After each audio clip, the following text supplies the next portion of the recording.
ಎಲ್ಲರಿಗೂ ನಮಸ್ಕಾರ ಸ್ನೇಹಿತರೆ. 2026ರ T20 ವಿಶ್ವಕಪ್ ನಲ್ಲಿ ಚಾಂಪಿಯನ್ ಆದ ಟೀಮ್ ಇಂಡಿಯಾ 97 ರನ್ಗಳಿಂದ ಭರ್ಜರಿ ಜಯ ಆದರೆ ಸಿಕ್ಕಿದೆ. ಇನ್ನು ಈ ಪಂದ್ಯ ಗೆದ್ದ ತಕ್ಷಣವೇ ಭಾರತ ತಂಡದ ಬಗ್ಗೆ ಹೇಳಿದರು ನ್ಯೂಜಿಲೆಂಡ್ ನಾಯಕ ಶಾಕಿಂಗ್ ಹೇಳಿಕೆ. ಇನ್ನು ಕಣ್ಣೀರುಡಿತ ಮಾತನಾಡಿದಂತ ಶಾಂಟ್ನರ್ ಅವರು ಏನೆಲ್ಲ ಹೇಳಿದ್ದಾರೆ ನಮ್ಮ ಟೀಮ್ ಇಂಡಿಯಾದ ಬಗ್ಗೆ ಮತ್ತು ಅಭಿಮಾನಿಗಳ ಬಗ್ಗೆ ಅಂತ ತಿಳ್ಕೊಂಬರೋಣ ಬನ್ನಿ.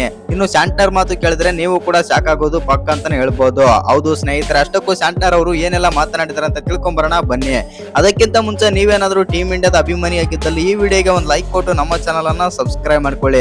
ಹಾಗೆ ಬೆಲ್ ಐಕನ್ ಅನ್ನು ಆಲ್ ಇಟ್ಕೊಳ್ಳೋದು ಮರಿಬೇಡಿ. ಇನ್ನು 2026ರ T20 ವಿಶ್ವಕಪ್ ನ ಫೈನಲ್ ಪಂದ್ಯದಲ್ಲಿ ನಮ್ಮ ಭಾರತ ತಂಡ ಒನ್ ಸೈಡೆಡ್ ಆಗಿ ಗೆದ್ದಿದೆ ಅಂದ್ರೂ ತಪ್ಪಿಲ್ಲ. ಹೌದು ಸ್ನೇಹಿತರೆ, ಆ ರೇಂಜ್ ಗೆ ಬ್ಯಾಟಿಂಗ್, ಬೌಲಿಂಗ್, ಫೀಲ್ಡಿಂಗ್ ಬಗ್ಗೆ ನಮ್ಮ ಭಾರತ ತಂಡ ಹೆಮ್ಮೆಯಿಂದ ಹೇಳಿಕೊಳ್ಳುವ ರೀತಿ ಆದ್ರೆ ಆಟವಾಡಿದೆ.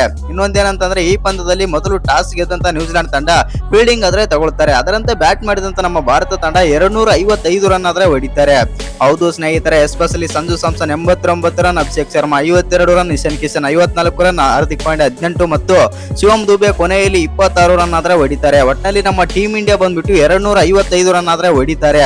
ಇನ್ನು ಈ ರನ್ ಅನ್ನು ಚೇಸ್ ಮಾಡಕ್ಕೆ ಬಂದಂತ ನ್ಯೂಜಿಲೆಂಡ್ ನ ಪರ ಯಾರು ಕೂಡ ಹೇಳಿಕೊಳ್ಳುವಂತ ಬ್ಯಾಟಿಂಗ್ ಮಾಡಿಲ್ಲ. ಟೀಮ್ ಶೆಫರ್ಡ್ ಅವರು 52 ರನ್ ಬಿಟ್ರೆ ಬೇರೆ ಯಾವ ಬ್ಯಾಟರ್ ಕೂಡ ಹೇಳಿಕೊಳ್ಳುವಂತ ಬ್ಯಾಟಿಂಗ್ ಮಾಡಲೇ ಇಲ್ಲ. ಹೌದು ಸ್ನೇಹಿತರೆ, ನಮ್ಮ ಭಾರತ ತಂಡದ ಬೌಲಿಂಗ್ ಬಗ್ಗೆ ಮಾತಾಡಲೇಬೇಕು ಮತ್ತು ಫೀಲ್ಡಿಂಗ್ ಬಗ್ಗೆ ನಾವು ಹೆಮ್ಮೆಯಿಂದ ಹೇಳಿಕೊಳ್ಳಲೇಬೇಕು. ಆ ರೇಂಜ್ಗೆ ಇವತ್ತು ನಮ್ಮ ಬ್ಯಾಟಿಂಗ್, ಬೌಲಿಂಗ್ ಮತ್ತು ಫೀಲ್ಡಿಂಗ್ ಆದ್ರೆ ತೋರಿಸಿದ್ದಾರೆ ನಮ್ಮ ಭಾರತದ ಆಟಗಾರರು. ಬೌಲಿಂಗ್ ಬಗ್ಗೆ ಮಾತನಾಡೋದಾಯ್ತು ಅಂತಂದ್ರೆ ಬೌಲಿಂಗ್ ನಲ್ಲಿ Bumrah 4 wicket, Akshar Patel 3 wicket, Hardik Pandya 1 wicket ಮತ್ತು ಅಭಿಷೇಕ್ ಶರ್ಮಾ 1 ವಿಕೆಟ್ ಆದ್ರೆ ತೆಗಿತಾರೆ. ಇನ್ನು ಒಟ್ಟಿನಲ್ಲಿ ನಮ್ಮ ಟೀಮ್ ಇಂಡಿಯಾ ಬಂದ್ಬಿಟ್ಟು ಇವತ್ತು ಫೈನಲ್ ಪಂದ್ಯದಲ್ಲಿ ಅಬ್ಬರಿಸಿ ಬೊಬ್ಬೆರೆದಿದೆ. ಹೌದು ಸ್ನೇಹಿತರೆ, ಯಾಕಂತಂದ್ರೆ ಹಲವು ವರ್ಷಗಳಿಂದ ನಮ್ಮ ಟೀಮ್ ಇಂಡಿಯಾ ಬಂದ್ಬಿಟ್ಟು ನರೇಂದ್ರ ಮೋದಿ ಸ್ಟೇಡಿಯಂ ಅಂತ ಬಂದಾಗ ತುಂಬಾನೇ ತಲೆನೋವಾದಂತ ಸ್ಟೇಡಿಯಂ ಆಗಿತ್ತು ಅಂತ ಹೇಳ್ಬೋದು. ಆದ್ರೆ ಇವತ್ತಿನ ಪಂದ್ಯದಲ್ಲಿ ಅದನ್ನೆಲ್ಲ ಉಲ್ಟಾ ಪಲ್ಟಾ ಮಾಡಿ ನಮ್ಮ ಟೀಮ್ ಇಂಡಿಯಾದ ಯಂಗ್ಸ್ಟರ್ಸ್ ಆದ್ರೆ ಕಪ್ ಆದ್ರೆ ಗೆದ್ದುಕೊಂಡಿದ್ದಾರೆ. ಇನ್ನು ಈ ಬಗ್ಗೆ ಏನ್ ಅನ್ಸುತ್ತೆ ಅಂತ ಕಮೆಂಟ್ ಮಾಡಿ. ಇನ್ನು ಈ ಪಂದ್ಯ ಮುಗಿದ ಬಳಿಕ ಮಾತನಾಡಿದಂತ ನ್ಯೂಜಿಲೆಂಡ್ ನಾಯಕ ಮಿಚೆಲ್ ಶಾಂಟ್ನರ್ ಹೇಳಿದ್ದನ್ನ ಕೇಳಿದ್ರೆ ನೀವು ಕೂಡ ಅಚ್ಚರಿ ಆಗೋದು ಪಕ್ಕ. ಹೌದು ಸ್ನೇಹಿತರೆ, ಅವರು ಅಚ್ಚರಿಯ ಹೇಳಿಕೆ ಕೂಡ ಕೊಟ್ಟಿದ್ದಾರೆ. ಹೌದು, ಇವತ್ತಿನ ಪಂದ್ಯದಲ್ಲಿ ನಾವು ಆದ್ರೆ ಸೋತಿದ್ದೇವೆ ಅಂತಂದು ನ್ಯೂಜಿಲೆಂಡ್ ನಾಯಕ ಈ ರೀತಿ ಆದ್ರೆ ಮಾತಾಡಿದ್ದಾರೆ.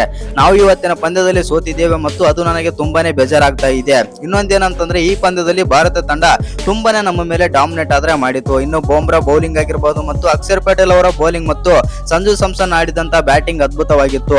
ಆದ್ರೆ ಇವತ್ತಿನ ಪಂದ್ಯದಲ್ಲಿ ನಾವು ಗೆಲ್ಲಲು ಸಾಧ್ಯವಾಗಲಿಲ್ಲ. ಏಕೆಂದ್ರೆ ನಮ್ಮ ಬ್ಯಾಟರ್ಗಳು ಕೂಡ ಹೇಳಿಕೊಳ್ಳುವಂತ ಬ್ಯಾಟಿಂಗ್ ಮಾಡಲಿಲ್ಲ ಮತ್ತು ಬೌಲರ್ಗಳಿಗೆ ನಮ್ಮ ನ್ಯೂಜಿಲೆಂಡ್ ನ ಬೌಲರ್ಗಳಿಗೆ ಭಾರತದ ಬ್ಯಾಟರ್ಗಳು ದಂಡಿಸಿದರು ಮತ್ತು ಆ ಕಾರಣದಿಂದಾಗಿ ನಾವು ಈ ಪಂದ್ಯವನ್ನು ಸೋಲಬೇಕಾಗಿತ್ತು. ಇನ್ನು ಇಷ್ಟು ರನ್ ಚೇಸ್ ಮಾಡಲು ತುಂಬಾನೇ ಕಷ್ಟಕರವಾದ ವಿಷಯ. ಯಾಕಂದ್ರೆ 250 ಅಂತ ಬಂದಾಗ ತುಂಬಾನೇ ಪ್ರೆಷರ್ ಆದ್ರೆ ಬೀಳುತ್ತೆ.